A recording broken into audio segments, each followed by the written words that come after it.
Close your eyes and picture this. A tiny hut, no chimney, smoke filling the room, and the only source of warmth, a fragile fire pit, teetering on the edge of going out. What did medieval peasants do when the flames could vanish by sunrise? Let's step into their world, where fire meant life, and losing it could mean death. So before you get comfortable, take a moment to like the video and subscribe, but only if you genuinely enjoy what I do here. And let me know in the comments where you're tuning in from and what time it is for you. It is always fascinating to see who's joining us from around the world. Now, dim the light, and my bee turn a fan on for that calming sound. Imagine this, stepping outside, and within moments, the cold bites so deeply into your skin, you feel it settling in your bones. Your breath freezes mid-air, hanging like a ghost in the stillness. Snow piles so high that paths to neighboring huts disappear overnight, leaving the village in eerie isolation. The wind screams across the barren fields, ripping through the skeletons of leafless trees. For the average medieval peasant, this wasn't a bad weather warning you could wait out under cozy blankets. This was life every winter, long, brutal, and unforgiving. Without the comforts of central heating, double-glazed windows, or even decent walls, the cold seemed to settle just as easily indoors.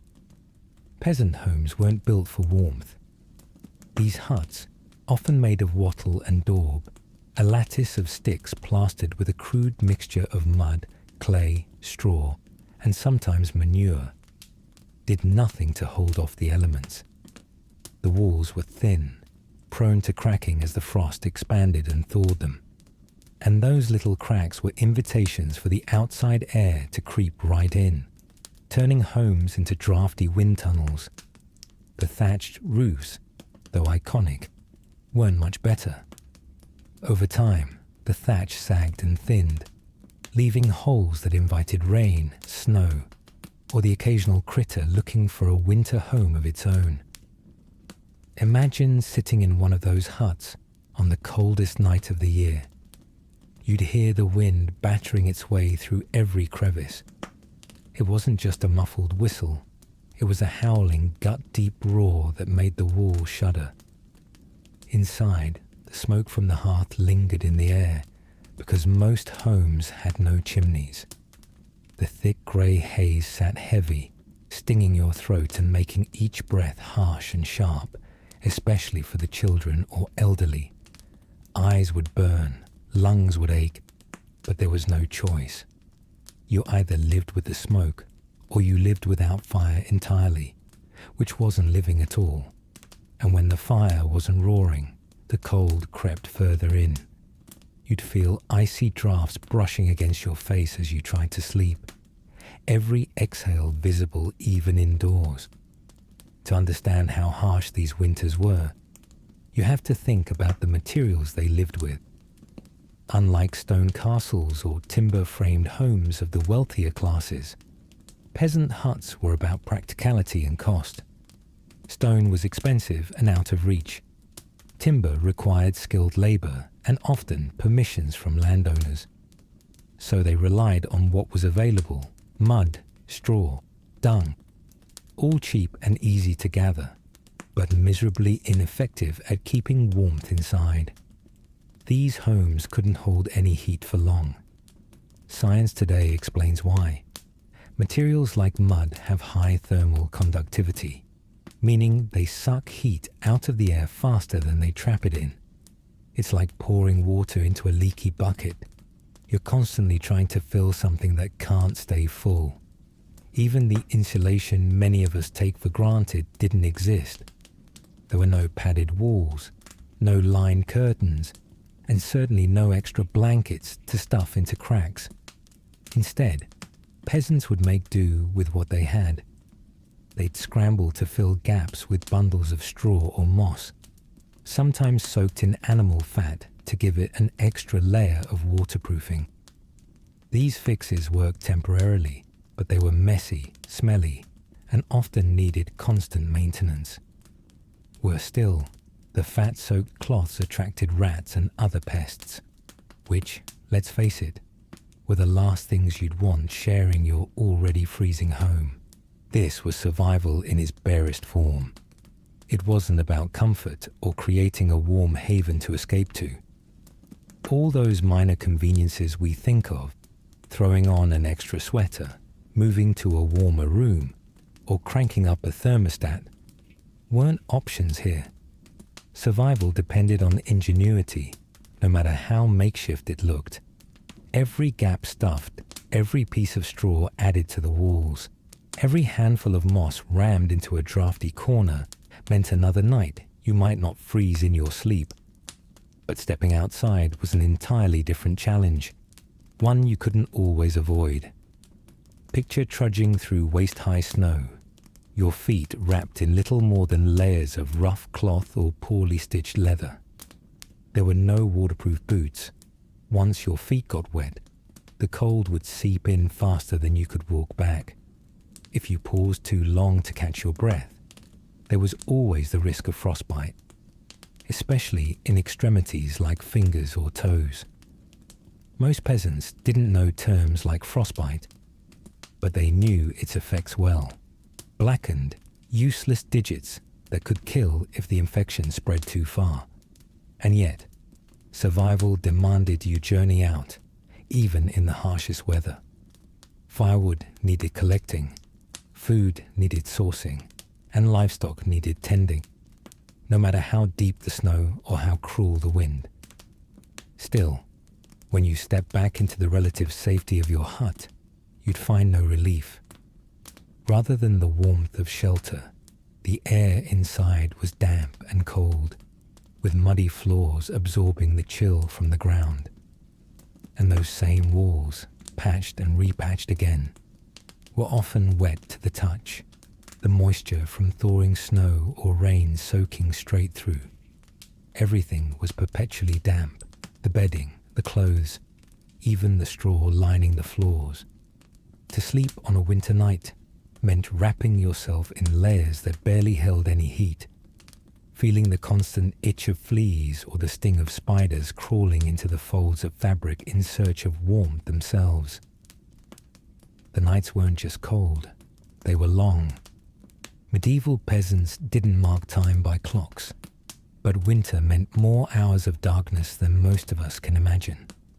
With every sunset came hours upon hours of unrelenting cold and little to do but wait for morning. So how did they endure it? How did people survive a world that seemed so determined to freeze them out of existence? That's the remarkable part. Their strength came not from the structures they lived in or the tools they lacked, but in their willpower to adapt. They created heat in ways you might never imagine, starting with fire, the fragile, flickering heartbeat of every hut. Keeping it alive through the night was no easy feat, but without it, life itself was virtually impossible. The fire wasn't just light and warmth, it was the heartbeat of the home. Lose it, and everything else would start to fall apart. In winter, the fire was the only thing keeping families tethered to survival. But keeping it alive in a medieval peasant's home, with no matches, no lighters, and no proper fireplaces, was an exhausting, relentless task. The hearth was where you cooked, where you worked, where you gathered, and some nights, where you practically lived. Without it, nothing else functioned. And in the dead of winter, losing your fire wasn't something you simply shrugged off. It could mean freezing before dawn. The hearth itself was not much to look at. In a typical peasant's hut, it was usually just a sunken pit in the middle of the room, lined with stones if the family was lucky. No spark guards, no vents, no chimneys. Just a pit surrounded by a small, flattened area of slightly drier dirt. Any wood they'd managed to collect, often damp, rough, and barely capable of burning, was stacked haphazardly nearby, ready to toss in. Smoke didn't rise gracefully through any dedicated opening like you might imagine with a fireplace. Instead, it poured straight up until it hit the roof, then trickled out through whatever holes it could find in the thatch. Most of the time, it just lingered, settling in the air the same way mist might hover above a field. If you lived in one of these homes, it wouldn't matter how much you tried to ignore it. Your lungs would remind you with every heavy, wet cough. Still, that thick blanket of smoke wasn't all bad. One unintended benefit of breathing and living in a near-constant haze was that harmful pests, particularly fleas, tended to avoid the environment altogether. It wasn't exactly a choice. They just couldn't survive the fumigation. But that didn't make it pleasant. Anyone who spent extended periods of time inside these homes had to deal with the smoke clinging to their clothes, stinging their eyes, and occasionally choking their conversation. And this didn't change when night came. In fact, nighttime often made things worse. You might think of the night as a peaceful reprieve next to a gently crackling fire, but for medieval peasants, it was often the most nerve-wracking part of the day. Fires back then didn't just stay lit on their own. There were no convenient logs specially treated to burn for hours, or modern technology to make the process easier. Once the flames went out, resetting them wasn't simple. Starting a fire in the first place meant striking flint and steel together, praying for a spark, nurturing it into a tiny flame, and then feeding it dry, flammable material slowly, carefully, while your hands froze and your patience thinned. On icy winter mornings, this was an agony no one wanted to deal with. And so, firebanking became a survival skill. Here's how firebanking worked. Once the flames died down for the evening, you wouldn't just let them burn out. That would be too risky. Instead, you had to carefully bury the glowing embers that remained under a mound of ash, insulating them just enough to protect against the cold air, but not so much that they'd lose their heat entirely. In the morning, if done correctly, those embers could be unburied and coaxed back into a flame with some dry kindling and gentle patience. It sounds easy in theory, but the art of firebanking required a practiced hand. Too little ash and the embers would lose their heat overnight. Too much, and you'd smother them entirely. This wasn't just one person's job either. It was a full family affair. Families often took shifts, dragging themselves out of whatever warmth they'd managed to scrape together every few hours to check on the fire. The embers had to be gently poked, the ash adjusted, or another piece of wood leaned in to keep it alive. Falling asleep and forgetting could quickly lead to disaster. Imagine waking to a fireless home in the dead of winter. Your breath fogs up the room as soon as you sit up. The frost clings to the walls, and any warmth you'd gathered under the covers is gone in seconds. And then the real challenge begins, coaxing a new fire to life with numb fingers and shivering shoulders. It's no surprise that families worked to avoid this scenario at all costs. There were traditions around firebanking too. Some families swore by using dry ash, claiming it insulated better, while others swore that adding a little moisture improved its longevity, at least in their hut. These techniques were often passed down like family recipes, adjusted over the years and kept secret, because when survival is at stake, even something as simple as how you bank your fire becomes a deeply personal affair. Some would sprinkle herbs in the ash, hoping they'd ward off bad luck. Others might quietly utter a prayer as they buried the coals for the night, asking for guidance or protection from whatever the night might bring. The fire wasn't just a tool, it was a presence, something to protect and care for. But practicality often collided with the realities of a poorly designed medieval home. The lack of chimneys didn't just mean smoke-filled rooms. It also meant that the fire couldn't truly roar. The draftless nature of these huts made airflow unreliable, forcing fires to smoulder rather than burn brightly most of the time. And the wood itself didn't help. The quality was inconsistent. Precious dry firewood was reserved for moments when you absolutely needed a big flame, like cooking for the whole family. The rest of the time, you'd be tossing in damp scraps or greenwood that hissed and steamed rather than burned cleanly. And so, the hearth sat there, sullen but vital, sputtering smoke and heat as best it could. On the more personal side, the hearth wasn't just about fire maintenance. It was something the entire family revolved around, physically, emotionally, and socially. It was the only real source of light in the evenings, so once the sun set, everyone crowded near it, either sitting on rough stools or directly on the dirt floor.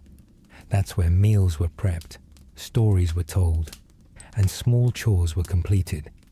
In those moments huddled together, gazing at the embers, the fire held a kind of hypnotic pull. It felt alive. It drew people in, gave them something to focus on beyond the endless layers of cold and darkness. And while it wasn't enough to make anyone comfortable by modern standards, it was enough to remind them that the struggle was worth enduring for another day.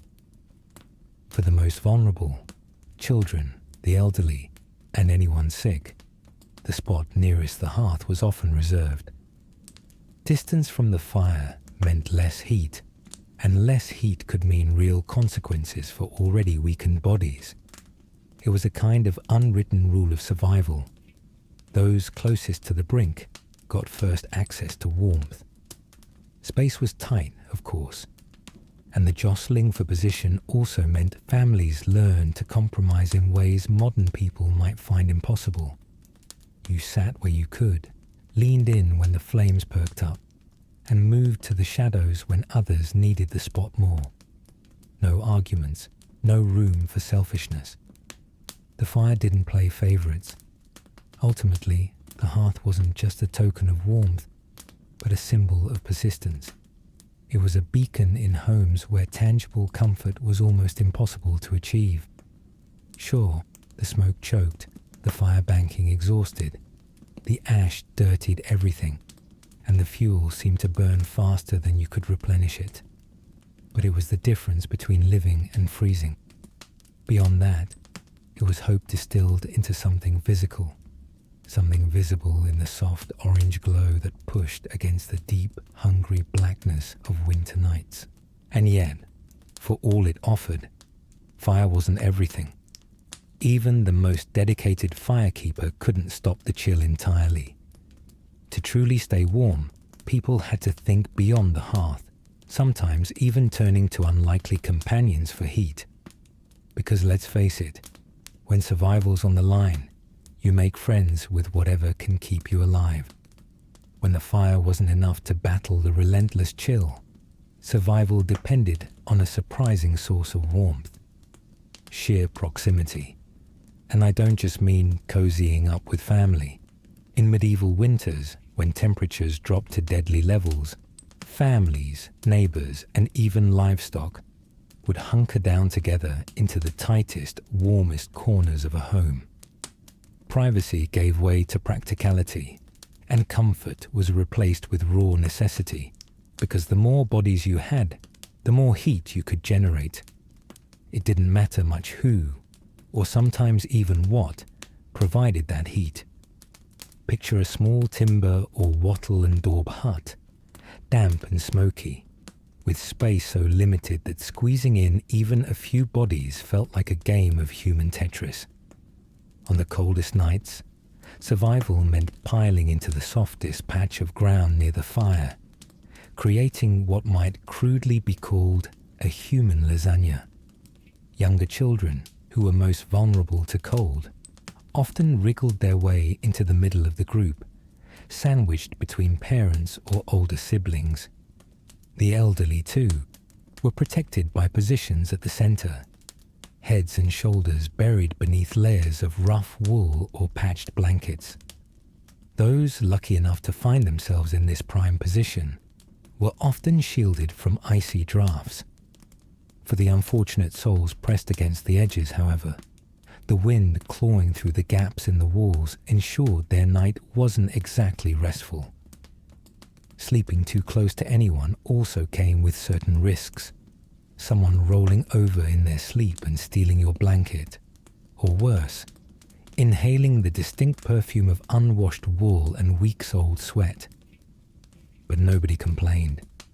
You didn't argue with what kept you alive. There was no glamour in these arrangements, of course. Homes weren't designed for communal comfort.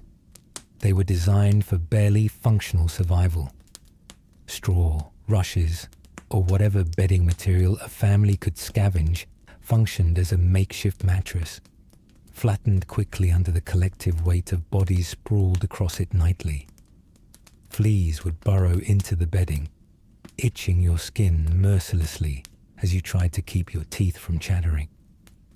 The scent of damp straw, mixed with the earthy funk of feet, human breath, and whatever dirt or muck had been tracked into the house, created an atmosphere that can only be politely described as pungent. And yet, life depended on it. Alone, body heat escaped too quickly into the frigid air, but pressed into a cluster, people could share and trap the warmth needed to make it through the night. This was survival mathematics at work. More bodies equaled more heat.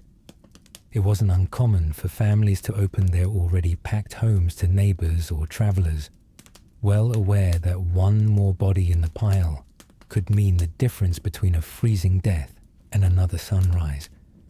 It might get so cramped that turning over during the night became a physical ordeal, jostling awake whoever lay nearby.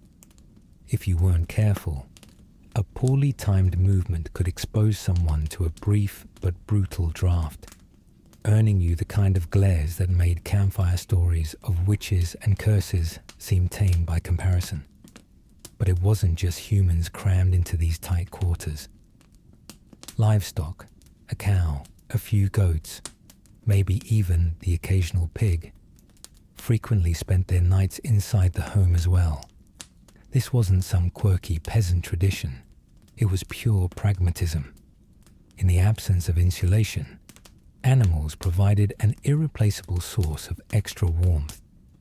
A full-grown cow, for example, generates enough heat to significantly raise the ambient temperature of a small room, and larger families quickly realized that the warmest guest they could invite into their home was the one that also doubled as a milk producer during the day. Goats, smaller and just as determined to find warmth, were another common addition. Often described as stubborn creatures, goats seem to have a knack for sneaking into homes, heat or no heat. A goat didn't exactly ask for permission. It simply made itself comfortable wherever it pleased. Animals like chickens were equally useful, though less deliberate about their warmth-sharing tactics.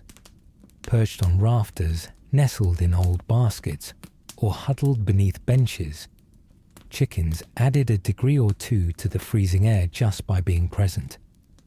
And then there were pigs, whose unapologetic unpredictability turned every medieval living room into a series of unexpected adventures. Pigs didn't respect boundaries. They'd plop themselves down wherever they liked, grunting and snorting, often oblivious to whose legs they'd just invaded.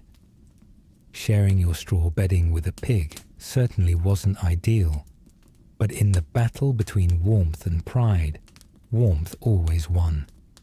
Bringing livestock indoors also created some unlikely hazards. For instance, waking up to a sharp peck from a roosting chicken, which had somehow decided your hair looked like a cozy perch, wasn't exactly rare. Neither was stumbling out of bed in the dead of night, only to plant your bare foot into something unpleasant left behind by the pig. And yet, despite the chaos, the noise, the smells, The general indignity of it all. These animals were lifelines. Cold kills. Cows cuddle. Even if it's a reluctant cuddle backed up with a side-eye glare and some inconvenient slobbering. Still, peasants knew they couldn't rely on livestock alone. Strategic sleeping positions within the household went a long way in preserving warmth, and practical wisdom about sleeping arrangements was handed down like sacred knowledge. Stronger members of the family often took the outermost spots, acting as human shields against the creeping cold that snuck through the walls and floor. Children were tucked into the center, and sometimes family dogs curled up beside them, body heat mingling together in a tight, collective effort. Any potential awkwardness or discomfort was a sacrifice they accepted without hesitation. And if you didn't have enough people or animals to share the cold nights, that was a problem. Without the communal warmth of both humans and livestock under one roof, the chances of seeing spring were slim. Whether someone survived the harshest winters often came down to how full their home felt at night. That one extra pair of arms or 4 extra hooves could make the difference between frostbitten toes and waking up stiff but still breathing. Think of it. A tiny room, overcrowded to bursting, air thick with sweat, smoke and manure, but somehow warm enough to keep everyone alive. The sensory experience of these arrangements was memorable, to say the least. Imagine the sharp tang of unwashed bodies mingling with the sour smell of damp wool blankets, layered with the earthy musk of cattle. The air was humid and cramped, punctuated by the occasional loud snore or grunt from both humans and animals. For the lighter sleepers, the cacophony of sounds might make rest difficult. Children murmuring in their sleep, the shuffle of hay as someone adjusted their position, or the persistent drip of melting snow making its way through a hole in the roof. Despite all this, the communal effort created a sense of shared resilience. You didn't just depend on your family to stay warm, you depended on your animals, your neighbors. Even the ingenuity used to cram all of this barely controlled chaos into such a small space. Comfort was irrelevant. Warmth was a necessity. If you could meet that, nothing else mattered. And yet, the nights were long. Exhaustion would eventually pull everyone, people, cows, pigs, and all, into restless but necessary sleep. Overcrowded, probably itchy, and most definitely smelly or snoring. But it worked. It always worked just well enough for them to wake up and do it all over again until the winter released its frozen grip. Of course, even with body heat and livestock, warmth was hard to hold on to without the proper protection. Sleeping in a cluster might stave off the chill for the night, but the next morning brought new battles with the cold. And that meant layering on every spare scrap of clothing imaginable, or whatever passed for clothing in those days. If you thought this all sounded primitive, wait until you hear just what passed for fashion when warmth was on the line. When you think of medieval clothing, you might imagine flowing tunics, fur-lined cloaks, or something clean and vaguely romanticized. But the truth, peasant fashion wasn't about looking good. It was about not freezing to death. The outfits of the day weren't just mismatched layers of necessity. They were, in many ways, survival tools built to battle the cold. And they were, quite frankly, disgusting by today's standards. Dirt, grease, and an ever-present layer of filth weren't merely tolerated. They were essential to staying warm. Let's start with the basics. A medieval peasant's wardrobe revolved around one key thing: layers.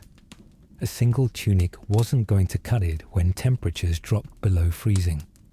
People wore whatever fabric they could get their hands on, which meant a lot of rough-spun wool, itchy, heavy, and far from fashionable. Wool was prized not just for its warmth, but for its ability to repel dampness, a small mercy in homes that were as wet as they were cold.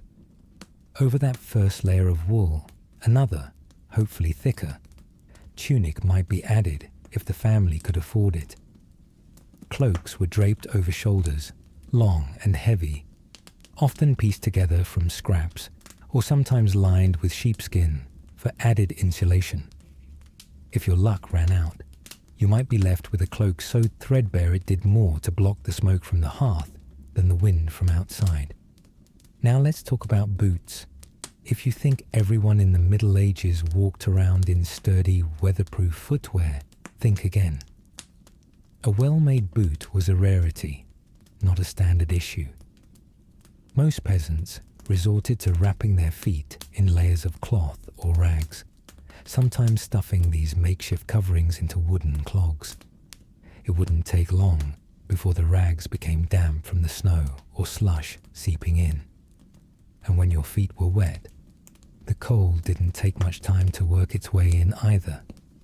If frostbite didn't claim a toe or two, it was often because they kept adding layers of rags until the whole assembly practically swallowed their feet. And then there was the question of hygiene, or more accurately, the lack of it. Washing clothes wasn't a weekly or even monthly chore.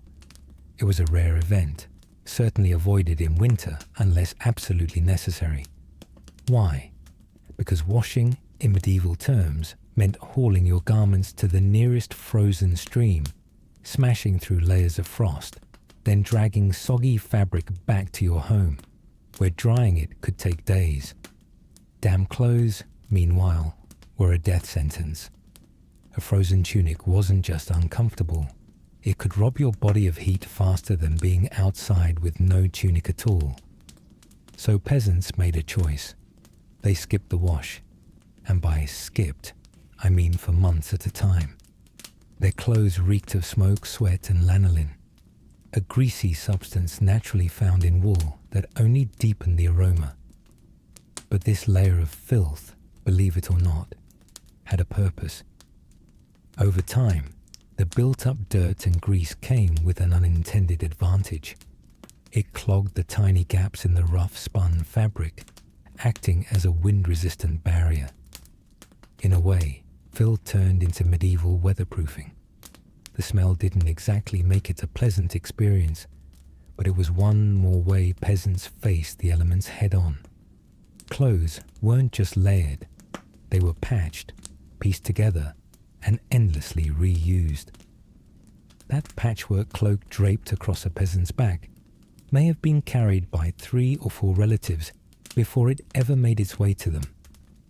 New garments, true new clothes made from fresh fabric, were a luxury that few peasants could afford. Repairs were constant.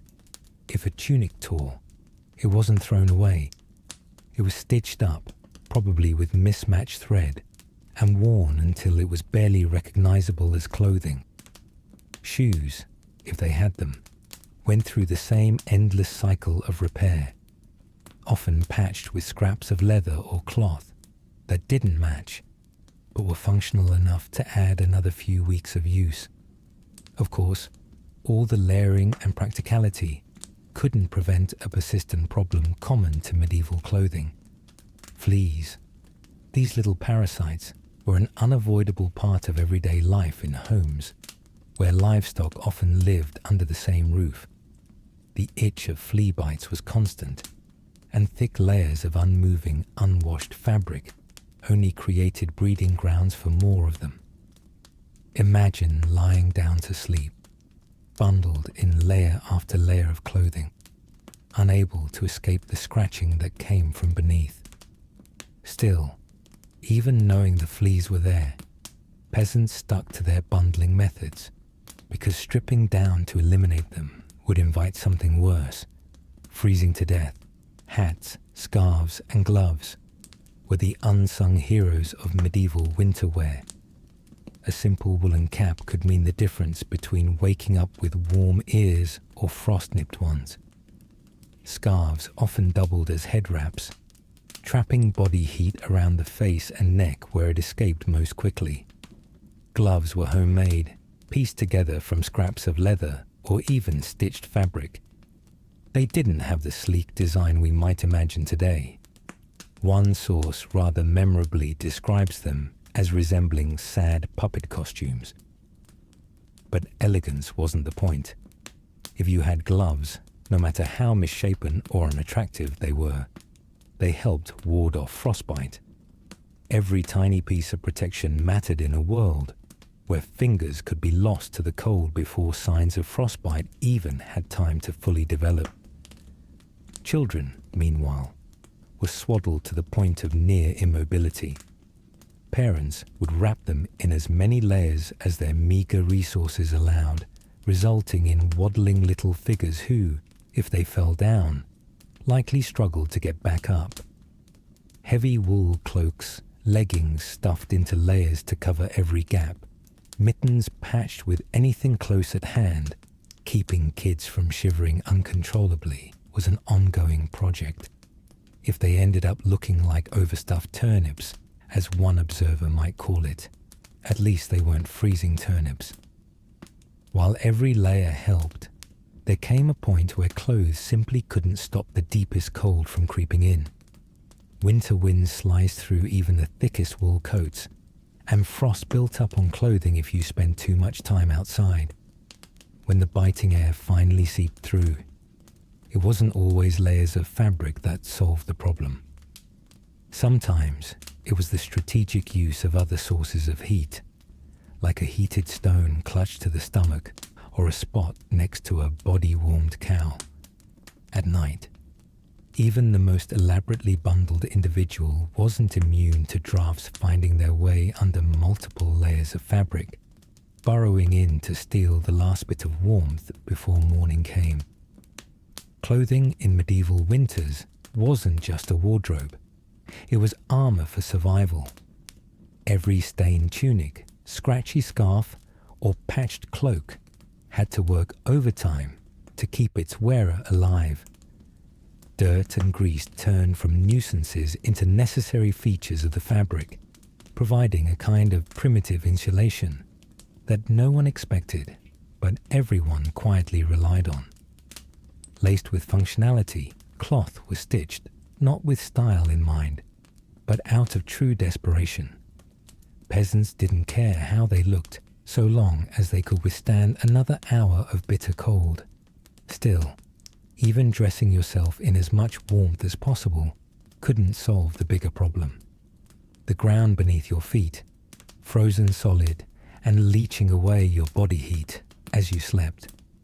No matter how many layers you wore, the earth beneath you was still colder. That's where straw bedding, heated stones, and sleeping strategies stepped in, proving that true warmth went far beyond the fabric you could pile onto your body. A good night's sleep in medieval winter wasn't about having sweet dreams or waking up well rested. It was about not freezing to death before the sun rose, when your home was nothing more than a smoke-filled hut with dirt floors. Finding a way to stay warm through the cold, endless nights could feel like a battle you fought every single day. Forget cozy beds or thick mattresses. Your options were limited to straw, rushes, and, if you were lucky, a corner that didn't catch too much of the draft rolling in through uneven walls. The simplest sleeping arrangement, and sadly the most common, was the bare dirt floor. Peasants often didn't have proper beds, let alone enough materials for something as luxurious as padding. The cold rose straight up from the earth, creeping through your clothes and into your skin, as if the ground itself wanted to claim whatever warmth you had left. So, instead of sleeping directly on the dirt, families would spread straw or rushes across the floor, layering it like a crude version of carpeting. On the best days, this insulation gave just enough protection to keep the worst of the frost from seeping into your back as you slept. On the worst days, the straw flattened within a matter of hours, offering little more than the illusion of warmth. For those who had a bit more to their name, a wooden bed frame offered a rare elevation off the ground. But don't get too carried away imagining something comfortable. These beds weren't carved with care or stuffed with soft feathers. They were often just 4 planks nailed together to form a basic rectangular frame, fitted with a sack of straw, pretty much medieval shorthand for better than nothing. Now, if you thought the straw floor was uncomfortable, the bed frame didn't improve much on that. Over time, the straw poked through the sack, turning your bed into what many would describe as a crunchy, itchy nightmare. Tossing and turning didn't just wake you up, it could leave you scratched raw, while the fleas that lived in the straw bedded down for their own version of a feast. And there were plenty of fleas. Throw in lice and the occasional mouse looking for a cozy hiding spot, and you quickly realize that medieval beds were less a comfort item and more of a shared survival exercise. Cleaning the bedding wasn't high on the priority list, not because peasants didn't care about being more comfortable. They just didn't have the luxury of frequent maintenance, especially in winter. Washing a sack of straw wasn't even really a thing you could do. Too much water would ruin the straw, and even just shaking it out meant losing what little stuffing you had left. Over time, the straw grew mouldy, damp, and filled with what we'll politely call bedfellows. But replacing it required effort, and fresh straw wasn't always in abundance during the winter. So peasants simply learned to live with the discomfort and the pests that came with it.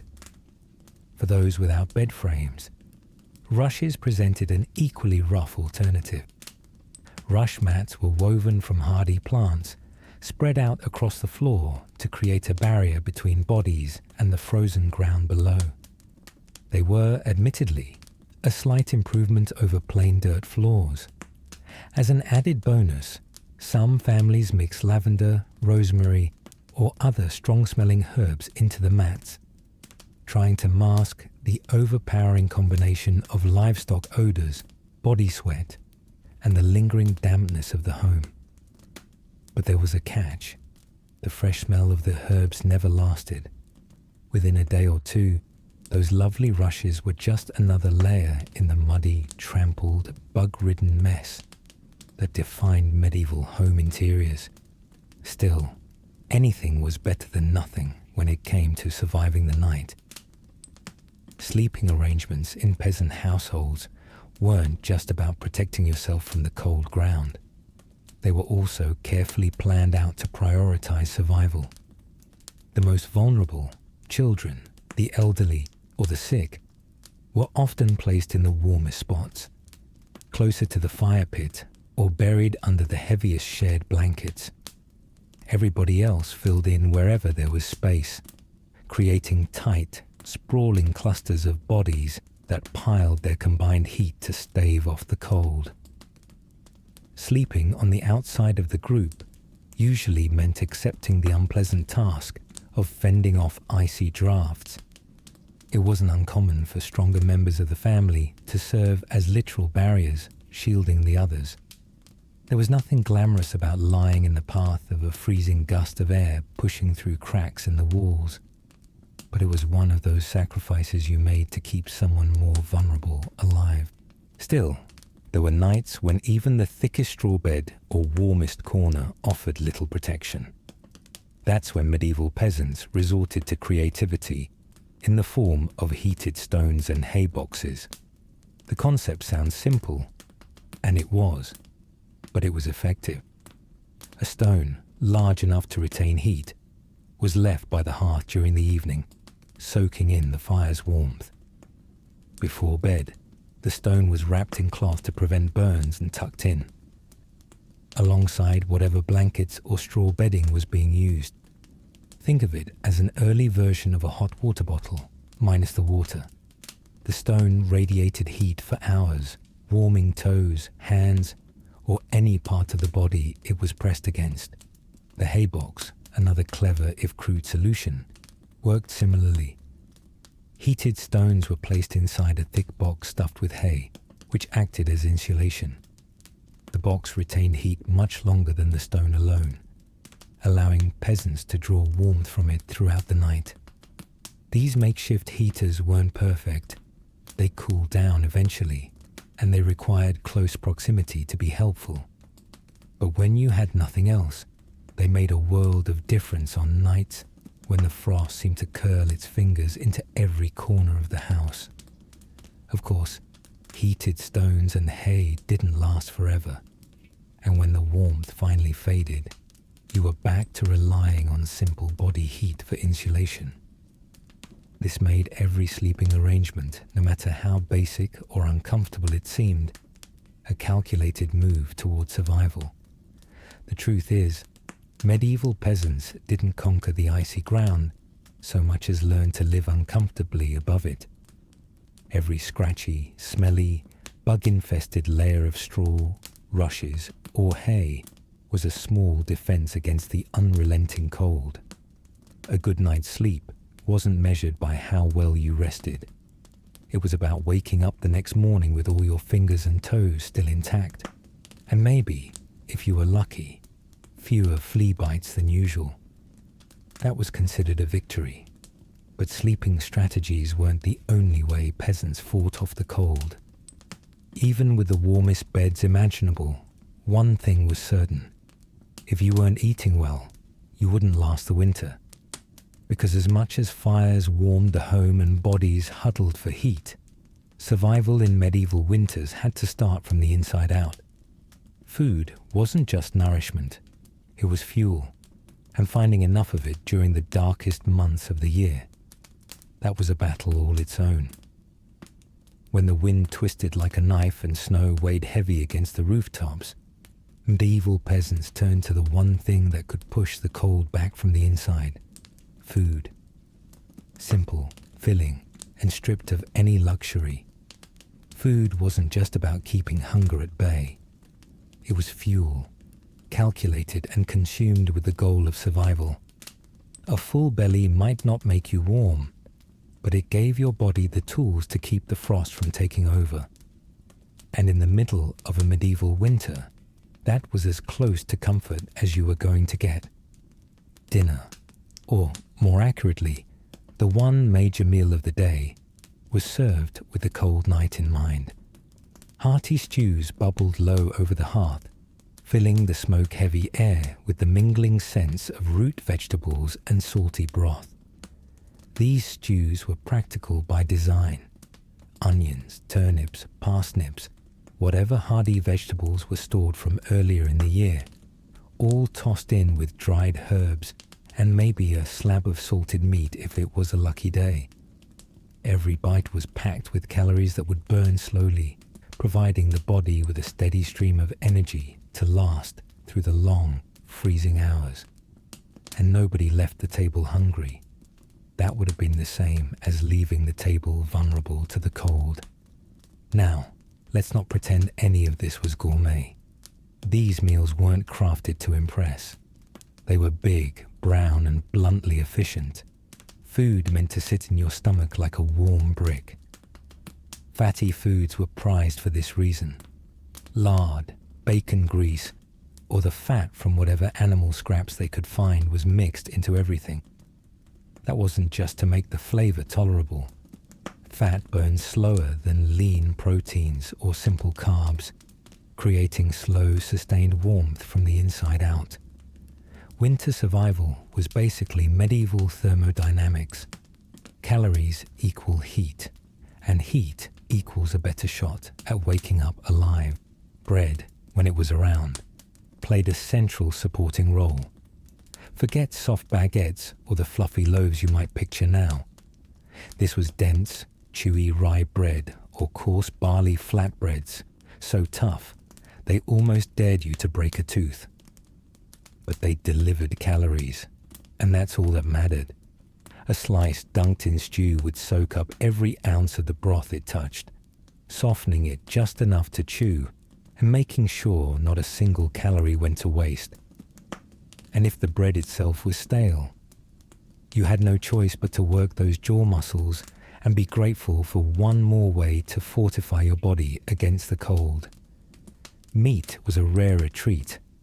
Without refrigeration, peasants relied on heavily salted or dried cuts, a far cry from tender roasts or juicy steaks. Pork and fish were the most common, but they came in small portions, sliced thin and stretched across multiple meals. A sliver of tough, salty meat added just enough protein to keep muscles working as bodies labored through days of chopping firewood or trekking through snow. This wasn't a feast, it was survival. Every precious bite was consumed with purpose. Children, especially, were encouraged to eat as much as possible, even if they wrinkled their noses at the stronger flavors or disliked turnips. Nobody cared if little Thomas didn't like turnips. You ate the turnips, as one observer described it, or you shivered through the night thinking about how much you missed the turnips. It wasn't just the heartiness of the food that mattered, but also when you ate it. The timing was deliberate. A large meal close to sundown gave your body more calories to burn through during the coldest part of the night. The goal was to stack the odds in your favor, and stuffing yourself before bed was one of the easiest ways to do that. But, of course, this luxury of stuffing yourself wasn't guaranteed. Food shortages were every peasant's nightmare, and harsh winters made them inevitable. Crops that had been harvested and stored from earlier in the year were stretched thinner and thinner as the frost dragged on, leaving families rationing whatever they had left.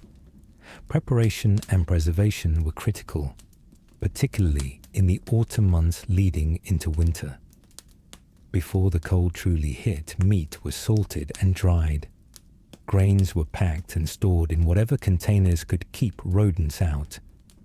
Root vegetables, those lifesavers of medieval winter, were tucked into the ground or placed in storage pits lined with straw and earth, where they could last for months. But even with these methods, there was never a guarantee the food would survive until spring. Mold, rot, or pests could easily destroy what little supplies a family had. And when that happened, the options were grim. Dig into the animal stores, pulling survival out of those cows and pigs that otherwise warmed the indoor air. Forage in bitter winter fields for whatever wild plants clung to life. Or, in the most desperate cases, simply go without. Caloric shortages affected more than just energy. Without enough food, the body's ability to generate heat diminished rapidly.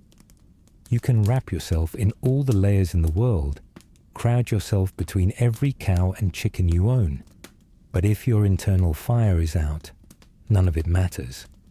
That's why meals were treated with such reverence, fists wrapped tightly around bowls of hot stew, as peasants savored every mouthful. If something went wrong, if a pot tipped over or a bowl was dropped, it could feel catastrophic. It wasn't just spilled stew, it was spilled survival. But meals weren't pure practicality. There was a kind of unspoken ritual around the evening meal, built less around tradition and more around solidarity. Huddled together near the hearth, bowls clutched in calloused hands, people shared more than food, they shared moments. Sharing a meal was a reminder you weren't surviving alone. The family, however big or small, relied on each other. A bowl passed to a younger sibling, a crust of bread offered to someone who hadn't eaten enough, a tired laugh about just how bad the stew tasted tonight. It all wove a fragile thread of humanity through lives dominated by cold and discomfort. For those brief, warm moments, fighting the frost didn't feel quite as impossible. And the meals themselves weren't always dull. Herbal knowledge was passed down through households, turning a handful of garden time into a small burst of flavor in an otherwise monotonous stew. Fermented foods, from sour cheese to pickled vegetables, added acidic punches to cut through the heaviness.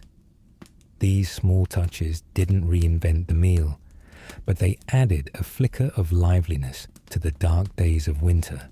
For children, the meal often felt enormous. The heavy portions stretched their bellies until they were half sleeping before they even finished, slumped against a parent or sibling. That overstuffed feeling provided a unique, if unglamorous, side effect. Wild, strange dreams. Kids awoke groggy, muttering about nonsense images brought on by overworked digestion, combined with the smoky, overcrowded air of the hut. For adults, though, there wasn't much daydreaming involved. They ate to stay alive, to keep their bodies running efficiently during nights when the temperatures clawed into the home, no matter how many layers you wore or how close you sat to the fire. Food, even at its most basic, was survival when winter tightened its grip. And while nobody would have called a chunky bowl of turnip and onion stew luxury living, it kept the frost at bay one slow bite at a time. Eating was purposeful, every calorie carefully consumed and appreciated. Bread soaked up broth so none was wasted, soft marrow scooped from discarded bones. Every crumb, every drop turned into energy. It was a cycle, not always satisfying, not always abundant, but reliable enough, if you were lucky, to pull you through another night. Still, no matter how much soup you drank or bread you chewed, there was no stopping the cold entirely. After the bowls were scraped and the family settled in for the night, the frost crept through every corner of the hut, slipping into cracks, licking at toes, and biting through threadbare quilts. That's where ingenuity came into play once again, forcing peasants to find one more way to hold the cold at bay. Survival meant everyone, every creature, and every inch of the home itself had to work together to block out the howling winter winds. When the winter wind came roaring across the countryside, even the sturdiest stone castles struggled against its bite. For the peasants, holed up in their wattle and daub homes, the cold wasn't just a nuisance. It was an adversary seeping in through every crack, gap, and poorly patched corner. These houses, built with materials as humble as their inhabitants, may have done fine in milder conditions. But when the frost set in, they turned into what might generously be described as very enthusiastic wind tunnels with a roof. The battle wasn't just about keeping the wind out. It was about keeping every scrap of warmth trapped inside, a task that peasant ingenuity had to tackle head-on. Here's the reality of a medieval peasant home. Thin walls made from sticks and mud barely held together, thatched roofs that rarely kept their promises, and floors of hardened dirt that seemed to inhale the chill from the earth. To make things worse, these homes weren't tightly sealed by any stretch of the imagination. Cracks formed where the mud plaster dried out or crumbled, and gaps lingered where the sticks shifted with time. This meant the cold winter wind, and sometimes actual snow, slipped its way through every weak spot it could find. According to one description, the inside temperature of these homes often mirrored the outside conditions, with only a slight buffer of a few degrees. In short, they were drafty, damp, and determined to remind you of winter even when you were indoors. Fixing the problem wasn't a matter of major renovations. The peasants didn't have access to modern insulation, and even replacing materials like daub required time and resources they just didn't have. So they turned to the only tools they could always rely on: their hands, their wits, and the scraps lying around the house, or just outside it. Sealing the gaps became a daily winter ritual. If they spotted a crack in the wall, they stuffed it with moss, straw, or dry grass. These materials were free, easy to gather, and surprisingly effective when crammed tightly enough. Gaps near the windows, floor, or roof lines were wedged full of cloth scraps. Nothing went to waste, not even the most threadbare bits of old fabric. In some especially cold households, animal hides were brought in to help. These hides, stretched and nailed over basic wooden window openings or nailed to the inside of particularly leaky walls, were an effective defense against drafts.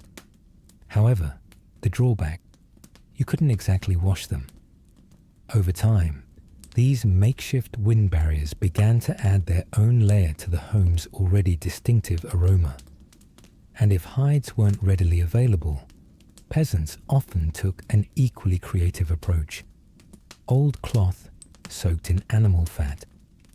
The fat acted as a natural sealant, plugging gaps more effectively than cloth alone. But as one account puts it, this wasn't without consequence, because the soaked fabric carried the bonus aroma of mystery meat. While cloth and moss were used for sealing smaller cracks, entire walls sometimes needed reinforcement against the elements. During the late autumn months, some peasants undertook winterizing projects by adding extra layers of mud and dung to the outside walls of their homes. It probably wasn't pleasant work, particularly with freezing fingers coated in wet earth, but it gave homes a fighting chance against the winter. Unfortunately, even these extra layers often cracked under pressure, rendering the improvements temporary at best.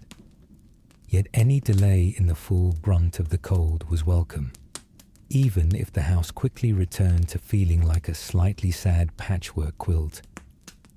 The roof was another regular combat zone in the battle between peasants and the weather. Thatched roofs had their own quirks. Over time, the tightly packed bundles of straw sagged, warped, or outright gave way, leading to leaks and air drafts where the icy wind raced in.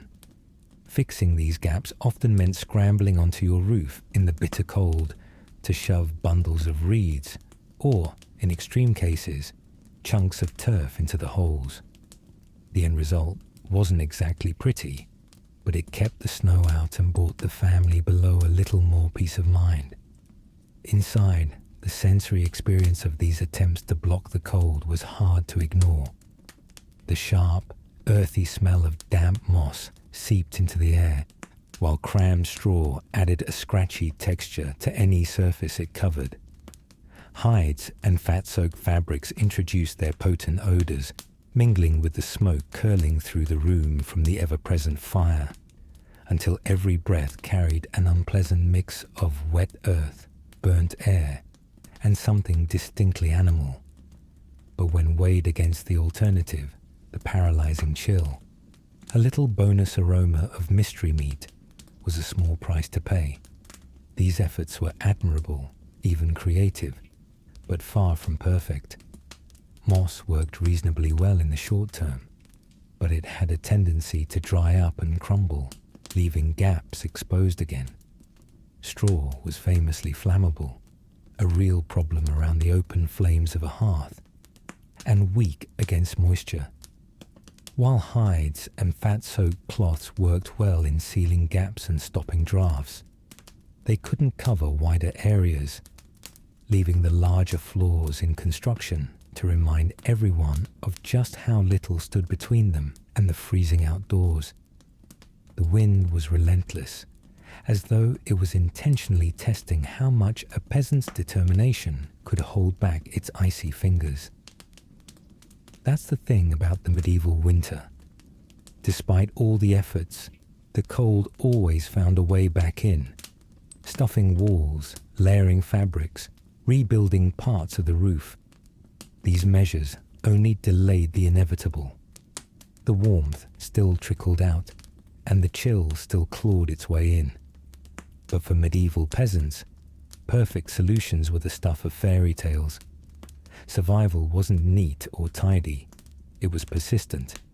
It was about finding every scrap of available material, every single trick passed down through generations, and pushing back against the frost with as much determination as you could muster. Every night, you might hear the howling wind rattling at the walls, testing the strength of what you'd patched together. And in bed, wrapped in itchy layers of wool, you might feel that faint draft sneaking through your efforts, but perhaps it wouldn't be enough to steal all the heat you'd worked so hard to keep. No matter how much the cold tried, peasants adapted in ways that may not have been perfect, but were endlessly clever. They patched, stuffed, and muddled their way through the worst winters nature could throw at them, one muddy handful at a time. Still, no matter how resourceful they became with moss, cloth, and hides, there was always the deeper fear. What happens when even the most desperate solutions fail? For many peasants, the answer ran deeper than physical fixes. When the cold became overwhelming and the survival tricks seemed to fall short, it was often faith that gave them the strength to keep going. Because sometimes, endurance wasn't just about fixing the walls. It was about believing you'd make it through the night. When the fire burned low and every crack in the wall seemed to breathe in the cold, medieval peasants turned to something beyond moss or hay to keep the frost at bay. They turned to faith. Because when it felt like everything else could fail, your fire, your patched walls, the strength in your body, faith was still there, offering a flicker of hope in a seemingly endless winter. And to them, this wasn't just a quiet belief. It was woven into the very rhythm of survival, carrying them through the nights when frost and darkness seemed more powerful than anything human hands could fix. Religion wasn't just a Sunday affair. For medieval peasants, faith sat at the hearth beside them, worked in the fields with them, and carried a whispered prayer into every desperate moment. And winter put that faith to the test. Before snuggling into itchy, flea-bitten blankets on a freezing night, many families would gather together, kneel on the cold ground, and murmur urgent prayers. They didn't ask for luxury, not a roaring fire or a bountiful feast, just enough warmth to make it until morning, enough strength to get through another day. The prayers often rose with the flicker of candlelight in smoke-filled huts, braiding with the crackle of a fragile ember. These weren't polished sermons or poetic hymns. They were raw pleas for survival, urgent, heartfelt, and often tangled with breaths visible in the icy air. It wasn't just about asking for help, though. Many families saw their prayers as a way to protect what little they had. The fire, for example, wasn't just a practical necessity. It carried a sort of sacredness, a lifeline that failure couldn't touch. Fires weren't allowed to die without a fight, but even seasoned firebankers knew there were times when skill wasn't enough. That's where faith stepped in. Some families would sprinkle holy water near the hearth before going to bed, hoping its blessing would keep the fire alive through the night. To them, the devil wasn't lurking in some far-off hell. He was in the draught that might snuff out their precious embers by morning. Superstition and faith shared a blurry line in these homes. Blessed chalk was commonly marked onto doorframes after certain feast days, forming a tangible barrier against whatever forces, spiritual or otherwise, might try to sneak through the cracks. Holy symbols scraped onto crude wooden walls were as valuable to some as the thickest animal hide when it came to keeping out the chill. And above it all, candles often burned as quiet, flickering guardians. These were no ordinary candles. They were usually blessed, sometimes by the most pious woman in the village or a local priest. Their light wasn't just practical. It was a reassurance, something to cling to when every roar of wind against the walls made those inside wonder if this was the night their roof might finally give way. Each faith-fueled act was an extension of the same truth. Winters were unpredictable, dangerous, and, if nothing else, humbling. No matter how much straw you stuffed into the gaps or how close you huddled to the livestock, there were always days when survival felt precariously out of your control. That's why prayers often went beyond just asking for warmth.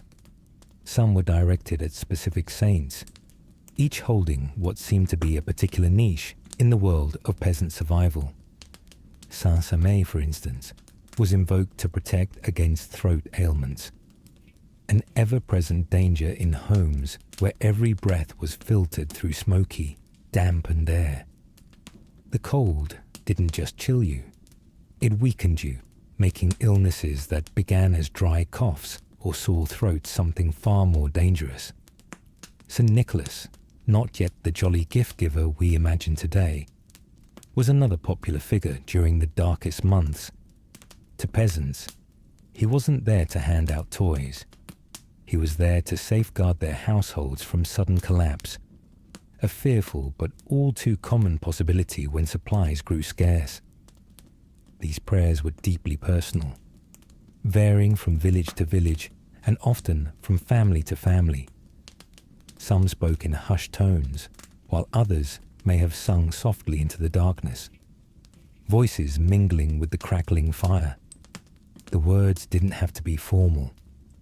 Often, they were framed as conversations, pleas muttered while fixing straw mats, or whispered while pressing one's freezing hands into the folds of a cloak. A little heat, a little food, and one more day, as one description put it, summed up the raw simplicity of these nightly prayers. There was no room for flourish or poetry. The cold didn't care for your eloquence. Faith didn't stop at prayer either. Rituals punctuated the winter season, mixing practical survival with spiritual intent. Before particularly bitter nights, villagers might gather together to share candles or holy items blessed during feast days. Some of these gatherings included processions or small communal rituals, not grand or dramatic, but quiet, deliberate acts to pull belief deeper into their bones. These moments weren't just about asking for help. They were a reminder that they weren't alone, no matter how isolated or desperate their village seemed beneath a blanket of snow. The sensory details of faith in these freezing nights added another layer to winter life. Picture the flicker of a blessed candle, casting a thin halo of light over a room so dark there's barely a difference between having your eyes open or closed. The smell of incense, not the smoky haze from the hearth, but something softer, sweeter, lingering in the air as families murmured their prayers. The sound of the wind pounding against the walls outside, echoing and roaring, while inside, hushed voices whispered gratitude for what little they had. Every detail was meant to hold the chill at arm's length, even as it crept closer. This sense of gratitude wasn't always easy to maintain. Food was scarce, sickness was a constant threat, and the night stretched on far longer than anyone wanted. But faith was often less about fixing these hardships and more about framing them.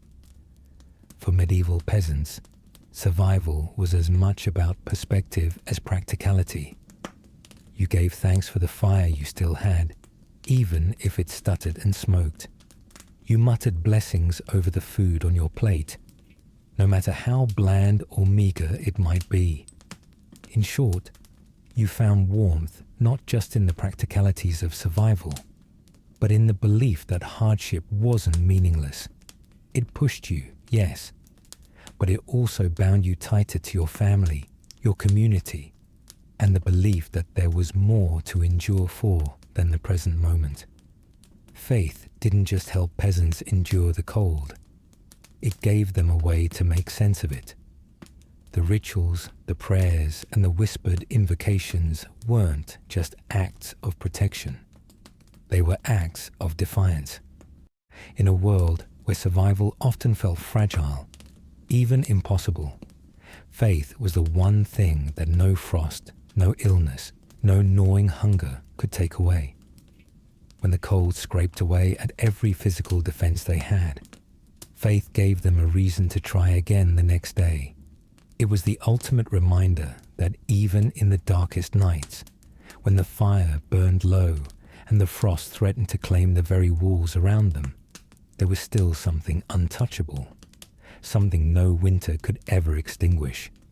And yet, for all the strength faith provided, it alone couldn't fight the frost.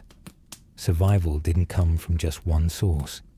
It came from everything peasants could muster: body heat, patched coats, uneven floors of straw, and yes, their endless stubborn belief.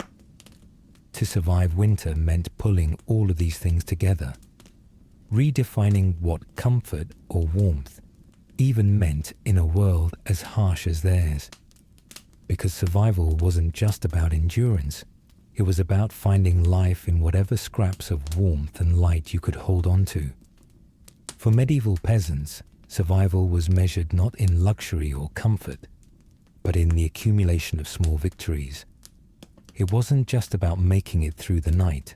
It was about finding ways to endure, to push back against a world that felt perpetually stacked against them. And, against all odds, they didn't just endure. They adapted. They found ways to turn these cruel, biting winters into shared experiences, carving moments of connection and even joy out of the hardships they faced together. When you think about the modern luxuries we have, thermostats glowing steadily, walls lined with insulation, shoes and clothes that keep you genuinely warm, it's easy to take comfort for granted. For peasants, warmth wasn't handed to them with the click of a button or a flip of a switch. It had to be fought for. Every crack stuffed with straw, every ember nurtured, every meal of watery stew was an act of defiance. And yet, despite living at the mercy of the elements, they didn't just collapse under the weight of it all.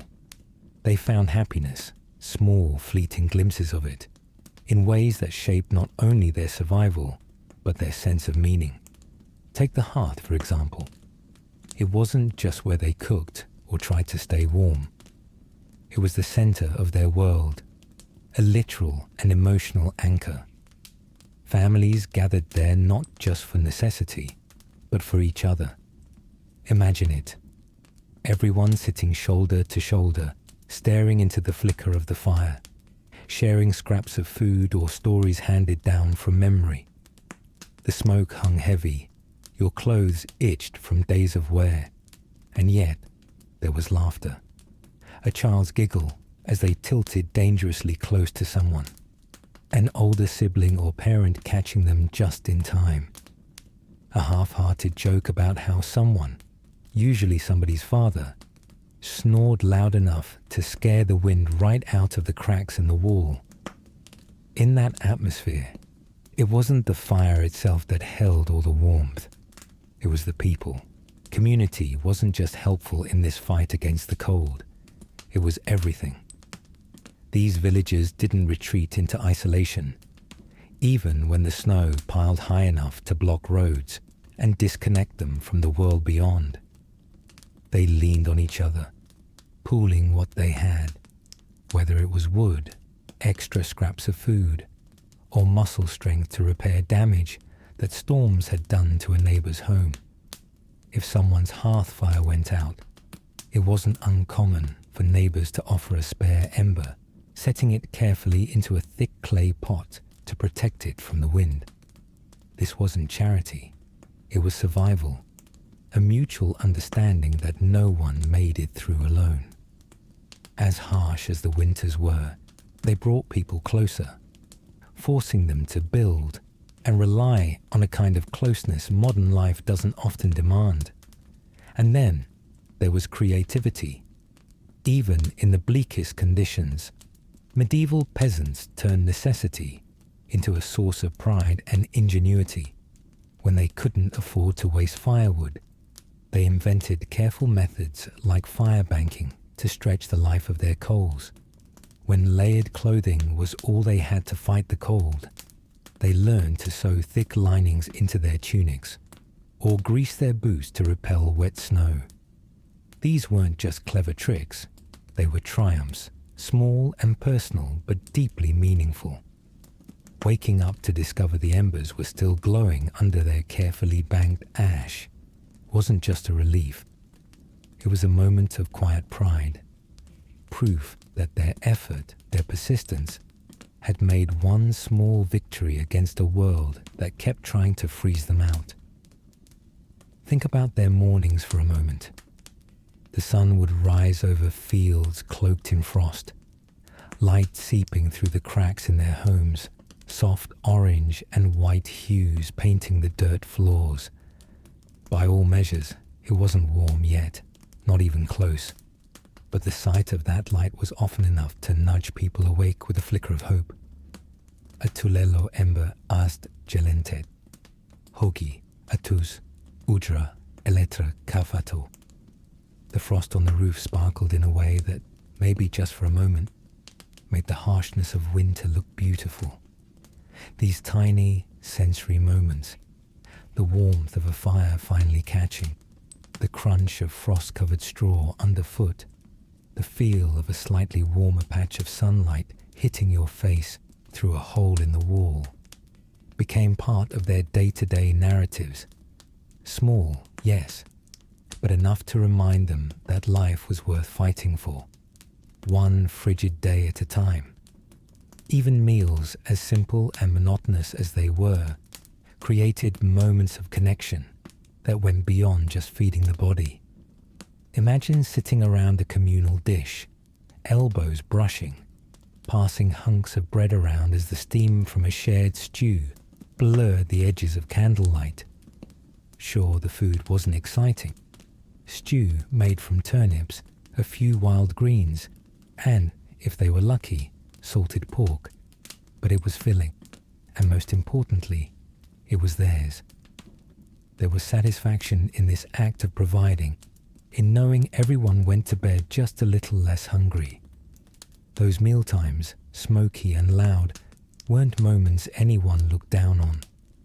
They were survival, yes, but also celebration, a shared appreciation for making it to another evening. These shared struggles, the patching of walls, the huddles around the hearth, left a mark on medieval communities that went far beyond winter.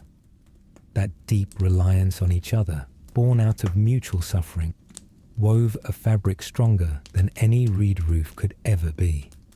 Surviving winters together strengthened bonds, instilled compassion, and created a kind of mutual accountability that laid the groundwork for how these people lived, even when the frost finally melted and the fields turned green again.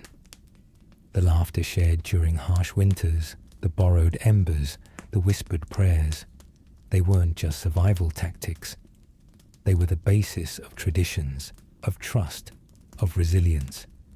Of course, it's easy to romanticize this now, sitting in heated homes with hot coffee or tea nearby, scrolling past endless distractions on glowing screens. It's easy to forget what it means to live with frost crawling through the walls, to feel your strength wane because there wasn't enough food left, or to wake up in a home that feels colder inside than it does outside. That kind of discomfort transforms what comfort means entirely. For peasants, comfort wasn't about soft fabrics or plush bedding. It was a fire that didn't go out, a meal that settled warm in their stomachs, the sound of a neighbor's laughter breaking through the quiet despair of a long winter. The truth is, their experiences leave us with lessons more profound than we might realize. They remind us of the importance of community, that when faced with overwhelming odds, it's the people around you who keep your fire burning, literally and figuratively. They remind us how powerful creativity is, even in the simplest acts, and how finding meaning in small victories builds immense resilience. Most importantly, they remind us that comfort doesn't always come in grand forms. It's the quiet warmth of surviving together, of reaching out for one more ember when the cold closes in. So while we might never return to those hard winters in wattle and daub huts, there's power in reflecting on what they faced and how they endured.